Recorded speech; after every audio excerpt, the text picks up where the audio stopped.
Assalamualaikum dan salam sejahtera. Anda bersama saya Ihsan Dahya dan ini Agenda Awani.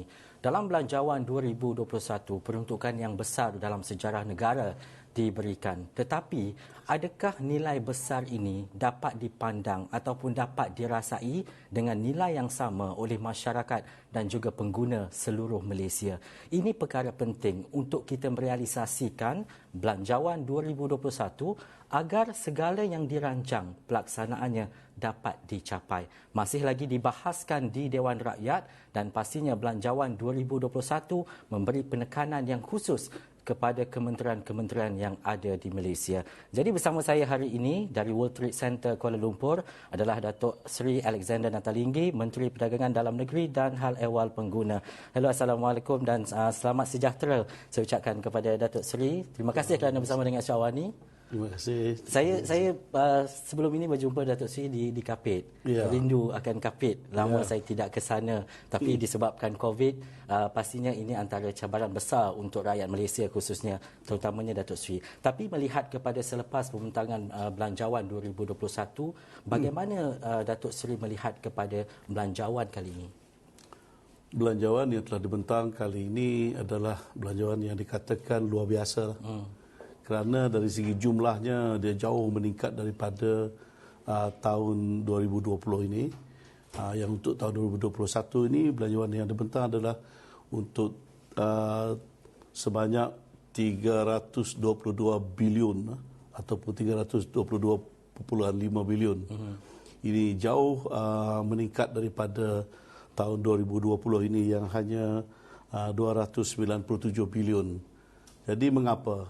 Ini kerana sesuatu yang boleh dikatakan yang secara semestinya kita buat, iaitu adalah satu bajet yang drastik untuk menangani masalah yang juga drastik. Ya, jadi oleh kerana seluruh negara dan juga seluruh dunia ini kita dilanda oleh pandemik COVID-19 ini, maka perlulah bajet sebegitu besar ini dibentangkan dan kita berharap akan diluluskan tiba masanya nanti.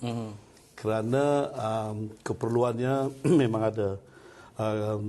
Yang penting dari segi untuk membantu ke semua lapisan masyarakat dan juga lapisan pemain ekonomi kita yang terkesan teruk kerana wabak COVID-19 ini.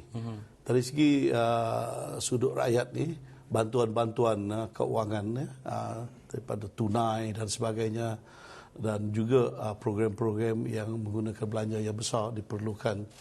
Dan juga untuk memulihkan ekonomi, membantu pengusaha-pengusaha kecil, sederhana dan besar juga. Semua perlu bantuan keuangan dan pelbagai strategi yang lain yang mengakibatkan kita perlu membelanjakan 322.5 bilion ringgit. Ini yang pentinglah. Jadi kalau kita lihat kepada ini, memang peruntukan mengurus iaitu operating expenditure 236.5 bilion dan untuk pembangunan hanya 69 bilion saja. Ini kerana kebanyakan kewangan ini adalah untuk kita menangani masalah COVID ini tadi, yang bukan sebagai untuk kita membiayai pembangunan, tapi lebih kepada mengurus masalah dan juga membantu dalam segi program-program yang termasuk dalam erti kata belanjawan mengurus. Jadi apabila kita melihat dari segi belanja ataupun bajet yang sebegitu besar ini, suntikan kepada sistem ekonomi kita yang begitu penting, yang akan membantu dalam pemulihan ekonomi kita. Jadi oleh kerana masalah COVID dalam sejak 2 bulan Mac 2020 ini, apabila diimplementasi MCO ataupun PKP sehinggakan hari ini, sudah tentunya ekonomi akan mengucuplah kerana kekurangan aktiviti ekonomi dan juga ramai yang terkesan buruk akibat ekonomi ini teruk memerlukan bantuan. Jadi bajet sebegini kita harapkan nanti akan menyelamatkan banyak pengusaha-pengusaha ataupun syarikat-syarikat daripada jadi bankrupt dan tutup dan sebagainya, dan rakyat kehilangan kerja. Jadi sebab itulah kita memerlukan bajet sebegitu besar. Dan sebab itu juga ia perlu diluluskan segera, dan pastinya ini adalah untuk melancarkan lagi. Melihat kepada sebagai sebuah kementerian yang berperanan sebagai penggubal dan juga pelaksana berkaitan dengan dasar pembangunan perdagangan dalam negeri khususnya, bagaimana KPDNHAP pastinya untuk melihat kepada Belanjawan 2021 ini Datuk Seri membantu sektor perdagangan, pengedaran dan juga kepenggunaan. Pertamanya saya ingin mengucapkan terima kasihlah kepada Kementerian Kewangan yang membentangkan belanjawan ini, kerana Kementerian Perdagangan Dalam Negeri dan Hal-Ehwal Pengguna ini diberi peruntukan yang kami fikir akan dapat kami menggunakan untuk apa sasaran, apa matlamat kita nak buat dalam segi sudut kita melihat kita menangani masalah COVID ini, dan juga untuk kita memain peranan dalam membantu yang terkesan, lebih-lebih lagi pengusaha-pengusaha ataupun peniaga-peniaga. Jadi bajet untuk KPDNHAP untuk tahun 2021 ini sebanyak 1,151,253,300 ringgit. Itu meningkat daripada tahun sudah ataupun tahun ini, tahun 2020 ini. Ya memanglah tahun 2020 ini tak ada masalah COVID. Jadi kita perlu peningkatan sebegini rupa. Jadi perbelanjaan mengurus daripada dalam kementerian ini 1,084,554,500 itu peningkatan sebanyak 6.33% daripada tahun yang sudahlah. Jadi perbelanjaan pembangunan 66 juta. Jadi kalau berbanding dengan tahun 2020 ini memang ada peningkatan ya. Jadi peningkatan dia dari perbelanjaan mengurus yang lebih ketara, sebab pembangunan tak perlu. Sebab banyak program-program dalam pembangunan ada sedang disiapkan, ada juga yang sudah siap. Jadi tak perlu kita banyak pembangunan. Tapi yang program kita banyak perlukan. Sebab program ini disimpan dalam belanjaan mengurus, tapi dia program yang boleh membantu, yang boleh pergi sampai apakah langsung direct kepada golongan sasar kita. Jadi sebab itu kita perbelanjaan untuk mengurus kita menjangkau lebih 1 bilion. Ya. Jadi dalam pelajaran mengurus ini kita banyak program. Program ni kita ada 7 program. Ya, 7 program baharu dan juga yang sedia ada. Ya, yang bersifat people centric. Ya, sebab kita nak bantu rakyat. Ya, fokus kepada rakyat. Jadi yang berjumlah people centric program 7 buah program kita ini adalah akan menggunakan 708 juta. 708 juta yang diluluskan untuk tujuan ini. Dan turut fokus membantu juga sektor perniagaan untuk terus bertahan dalam situasi ekonomi ketika ini. Jadi ataupun situasi ekonomi ketika ini. Jadi ini penting. 7 buah program ini yang satunya yang penting adalah program penstabilan harga minyak masak. Ya, iaitu hanya minyak masak ini memang hari-hari diperlukan, digunakan. Jadi ini untuk memberi subsidi ya, penstabilan maksudnya subsidi. Program ini memang berjalan dah beberapa tahun sudah lah, bukan sekadar masa COVID ini, tahun depan. Tahun 2020 ini ada 400 juta. Okey. Untuk tahun 2021 kita bermula dengan juga 400 juta ya. Yang diluluskan. Tapi sekiranya diperlukan nanti kita boleh mohon tambahan ya. Jadi program kedua adalah program pengedaran barang keperluan seperti petroleum liquefied petroleum gas LPG ya. Ini pakai guna masak. Tadi minyak masak dimakan, tadi ini minyak untuk memasak. Okey. Ya. Dan juga program yang dikatakan community drumming. Yang ini adalah untuk membantu dalam erti segi kerajaan ataupun Kementerian KPDN IGP ini membiayai kos pengangkutan, penghantaran. Misal kata LPG itu ataupun barang-barangan keperluan yang tertentu itu di bandar dijual di pedalaman yang jauh di pedalaman, misalnya kata di kawasan saya di Kapit, di Song ya, yang sangat jauh. Kos pengangkutan dari bandar ke tempat itu ataupun yang kita kata point of sale jadi jauh tu kos pengangkutan tu tinggi. Jadi ini ditanggung oleh kementerian. Ya, diluluskan bajet oleh Kementerian Keuangan supaya pengguna yang jauh di pedalaman itu dapat juga membeli dengan harga yang sama dengan orang duduk di bandar. Yang maknanya mereka ini tidak dibebankan dengan kos pengangkutan yang tinggi. Jadi kementerian diberi 200 juta untuk program ini. Ya, peningkatan 50 juta daripada tahun ini. Tahun 2020 kementerian mendapat 150 juta untuk membiayai atau berjalankan program ini. Untuk tahun depan, kerana kita tambah lagi kawasan-kawasan untuk program ini dilaksanakan, kerana mereka yang duduk di kawasan-kawasan baru ini juga sudah dibeban sangat dalam kos sara hidup mereka di pulau-pulau dan dia jauh di pedalaman Sabah, Sarawak, di Semenanjung pun.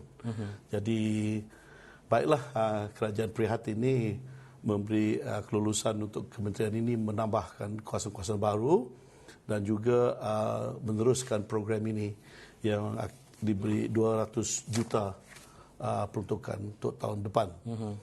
Program ketiga ialah program penyeragaman harga untuk Sarawak, Sabah dan Labuan. Ini maksudnya oleh kerana banyak produk-produk ataupun keperluan, barang-barangan keperluan adalah usahakan dan dikeluarkan di Semenanjung ini untuk diangkut ke Sarawak, hantar ke Sabah dan Labuan menggunakan juga kos pengangkutan. Jadi program penyeragaman harga ini adalah port to port ya, dari Semenanjung, Port Kelangka, tak hanya merupakan di mana angkut ke Sarawak, ke Sabah, ke Labuan. Jadi pengimport di sana ataupun kilang-kilang yang memerlukan barang-barangan yang mereka gunakan untuk pengeluaran yang lain, keperluan lain. Jadi ada tanggungan untuk kerajaan memberi peluang kepada pengusaha-pengusaha di Sarawak dan di Sabah dan di Labuan boleh mendapat bantuan keuangan. Ya. Dan ini akhirnya nanti yang kita harapkan dan yang kita pastikan sudah juga membolehkan harga barang dijual di Sarawak dan Sabah boleh kita kawal sebagai tak terlalu tinggi. Ya. Walaupun begitu masih juga tinggi. Jadi tak apalah sebab program ini akan berjalan dengan peruntukan ditambah. Ya. Dari 20 juta tahun 2020 ini sekarang ditambah kepada 40 juta. Maksudnya lebih banyak lagi kewangan ini atau peruntukan ini diberi dan ini menunjuk juga keperhatian kerajaan kepada penduduk kita dan pengusaha-pengusaha di Sarawak dan di Sabah. Dan keempat, program subsidi tepung gandum kegunaan am. Ini seluruh negara lah. 40 juta tahun ini dan 40 juta juga tahun depan dikekalkan sebab kita dah buat kajian, ia tak perlu ditingkatkan, mencukupi. Ya. Dan program kelima ialah program pembangunan franchise, mikro dan franchise mampu milik. Alright. Tahun ini tak ada, kosong peruntukan. Tapi tahun depan 5 juta diberi. Mengapa? Kerana bidang ini ataupun sektor franchise ini sudah dilihat sebagai satu program yang boleh membantu untuk kita menarik minat kepada industri ini, dan sebab industri ini ataupun sektor ini boleh dikatakan membantu mereka yang nak menjemput diri dalam bidang berniaga dan sebagainya. Ini program yang baik ini. Jadi kita terima kasihlah kerana diberi peruntukan ini. Dan satu lagi pembangunan franchise. Tahun 2020 2.5 juta saja. Tahun 2021 ditingkatkan 3.8 juta. Ini sebab itu tadilah ada kaitan dengan program yang dulu tadi. Sebab kita boleh buat lebih banyak lagi advokasi ataupun program-program menarik minat untuk yang belum mendapat peluang dalam sektor ini, akan kita boleh bantu untuk mereka jadi boleh berjaya lah berjubur diri dalam bidang franchise ini. Dan yang ketujuh, program beli barangan buatan Malaysia. Ya. Walaupun nombor ketujuh, tapi yang penting juga, yang penting sekali, sebab dalam ekonomi kita sudah mengucup dan tertekan dan sebagainya kerana COVID-19 ini. Apabila pertengahan tahun dalam program penjana itu dilancarkan untuk memulihkan ekonomi Malaysia yang Amat Berhormat Perdana Menteri, penjana memperuntukkan 20 juta ketika itu untuk tahun ini untuk kita menjalankan kempen beli barangan Malaysia. Ya. Jadi untuk tahun depan dikekalkan juga 20 juta untuk kita menjalankan program yang sama. Program ini adalah program mempromosikan barangan buatan Malaysia. Dia banyak yang baik daripada itu yang boleh kita dapat manfaat sebagai sebuah negara kita, ekonomi kita, sebab apabila rakyat kita membeli barangan buatan Malaysia, sudah tentulah membantu pengusaha-pengusaha ataupun peniaga-peniaga ataupun penghilang Malaysia tempatan dapat mengekalkan bisnes mereka, peniaga mereka, jadi mengekalkan economic activity mereka. Kalau tidak, mungkin mereka boleh tutup kedai dan orang kehilangan kerja dan sebagainya. Jadi kesannya teruk. Jadi apabila program ini dilancarkan bulan Julai dan sampai ke hari ini, kita merasakan program ini telah berjalan dengan jayanya sebab ada peningkatan beberapa bulan sejak Julai dan sebagainya. Cuma baru-baru ini kerana masalah COVID ini semakin teruk, jadi orang tak keluar membeli. Betul. Dan kedai pun tak boleh buka, jadi kita agak kecewa sedikit lah baru-baru ini.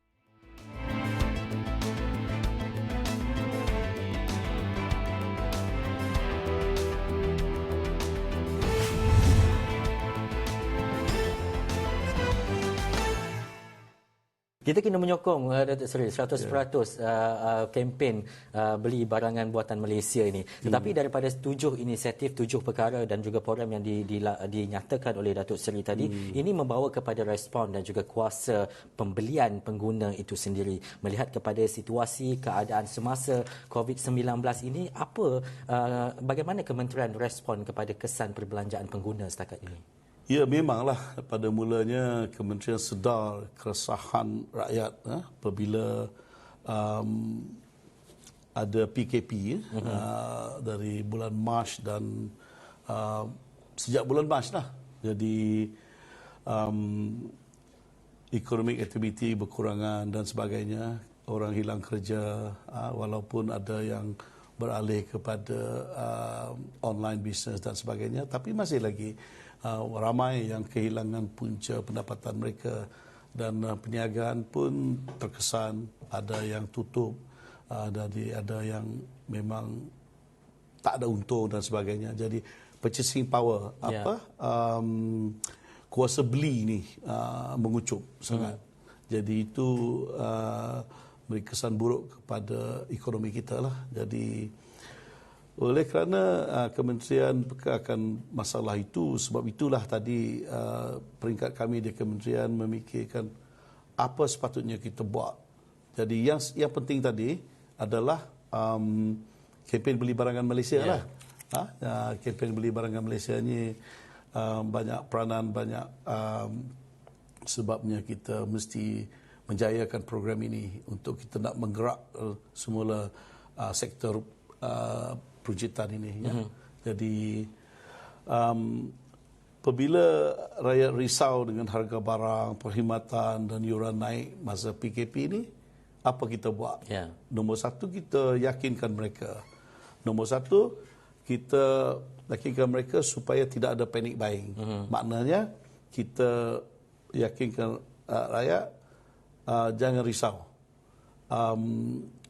Barangan keperluan sentiasa ada. Keberadaan, availability kata orang. Semestinya kita beri keyakinan kepada rakyat. Jadi panic buying hanya dalam minggu pertama saja MCO ni, bulan Mac. Lepas tu tak ada lagi. Ya, itu peranan lebih-lebih lagi daripada pihak penguatkuasa lah di kementerian ini, yang kita ada anggota lebih 2,000 orang, 2,300 orang anggota penguatkuasa kita yang menjalankan tugas mereka dengan terbaik sekali. Jadi dengan harga, memang ada yang nak mengaut keuntungan yang tidak berpatutan. Jadi di situ juga kita ada akta-akta tertentu yang dikuatkuasakan dan diguna pakai dan dijalankan oleh penguatkuasa kita. Sebab itu kita seharusnya menangani masalah ini dengan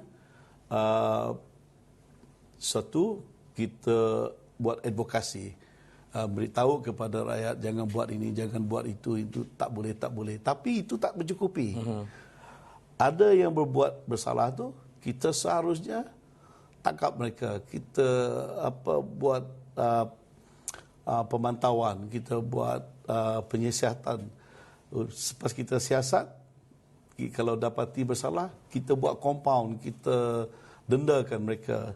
Jadi banyaklah sejak 18 bulan Mac tahun 2020 itu sehingga ke 10 November baru-baru ini, sebanyak 476,912 premises perniagaan diperiksa untuk pastikan mereka patuh kepada undang-undang ataupun apa saja yang sepatutnya dia buat yang betul. Ya. Jadi kita juga dapati kertas siasatan lebih 4,684 kertas yang telah dibuka di bawah pelbagai akta dan mengakibatkan nilai rampasan. Bila mereka buat bersalah, selepas siasatan kita rampas, confiscate dia begitu yang sangat. Jadi lebih 60 juta ringgit dari masa bulan Mac hingga bulan Oktober ini kita buat. Ini beri gambaran kalau kita dah rampas 60 juta nilai itu tadi, maknanya pihak penguatkuasa di kementerian ini telah menjalankan tugas dengan terbaik lah. Ya. Ini untuk memberi amaran kepada yang lain, jangan buat, nanti kita tangkap, kita mesti denda. Jadi bukan murah, mahal. Sejak PKP juga 3,434 kes telah di compound. Nilai compound melebihi 1.5 juta. Itu pun banyak. Ada sebuah sikap perniagaan yang didakwa dan didapati bersalah, di compound menjual topeng muka RM11. Satu kena compound RM200,000. Itu besar, berat. Jadi dan Datuk Seri, melihat kepada apa yang dilaksanakan, kita tak punya banyak masa Datuk Seri, tapi di akhir ini saya nak tanya kepada Datuk Seri dalam tempoh daripada bulan 3 dan pastinya dalam tempoh beberapa bulan kita berdepan dengan COVID-19 ini, tapi tadi Datuk Seri kata penguatkuasa menjalankan tanggungjawab dengan baik dan juga melihat kepada apa tindakan seterusnya. Tetapi apa kekangan dan juga masalah mungkin di peringkat kementerian sendiri untuk melaksanakan penguatkuasaan, pelaksanaan dan juga mungkin untuk meningkatkan lagi kestabilan di peringkat kementerian dalam memastikan segala di peringkat kementerian ini berjalan dengan lancar walaupun berdepan dengan COVID-19. Ya, kekangan kita memang dari segi anggota penguatkuasa kita, walaupun kita ada 2,300 anggota, mungkin tidak berapa mencukupi kalau kita nak kawal dengan begitu ketat sekali. Tapi yang kita baiknya ada sistem di mana yang dipanggil ECC, Enforcement Command Center, ada 72 Enforcement Command Center di seluruh negara, di mana mereka ini 24 jam lah buka. Kalau ada aduan dan sebagainya, ECC ni dia bergerak, dia mendapat maklumat dan terkini dan serta-merta dapat menggerakkan pasukan penguatkuasa kita. Jadi walaupun kita ada kekangan daripada segi mungkin tidak mencukupi anggota kita, tapi kita boleh juga menjalankan tugas. Kekangan yang lain tu ada grey area kata orang yang kita tak pasti ke mana sebenarnya yang seharusnya mengambil tanggungjawab ke situ. Jadi di situlah kementerian mana? Kementerian KPDNJP ke? Kementerian Kesihatan ke? Kementerian lain ke? Jadi ia memerlukan banyak penyelarasan ataupun kolaborasi antara agensi-agensi. Tapi walaupun begitu kita taklah sangat susah sangatlah.